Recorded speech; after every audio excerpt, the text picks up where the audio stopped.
Good morning everybody.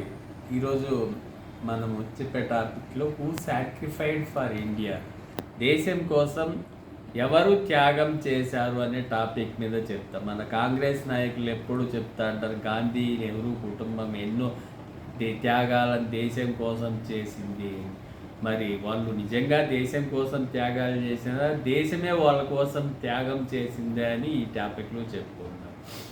అప్పుడు Sardar Vallabhbhai పటేల్కి majority ఉండే కాదని, ఏ మెజారిటీ లేని నెహ్రూను ప్రైమ్ మినిస్టర్ చేశాడు గాంధీ.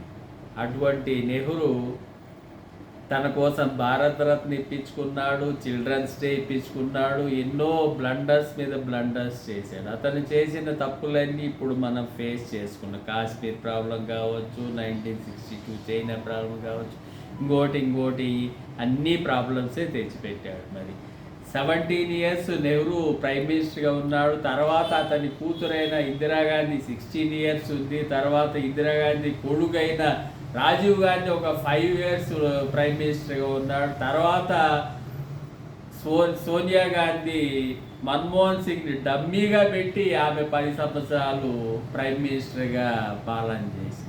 ఇప్పుడు మీరు చెప్పండి, మీకేమనిపిస్తుంది? నెహ్రూ గాంధీ మనకు దేశం కోసం త్యాగాలు చేశారా? మరి దేశమే నెహ్రూ గాంధీ కోసం త్యాగం చేసింది. Thank you.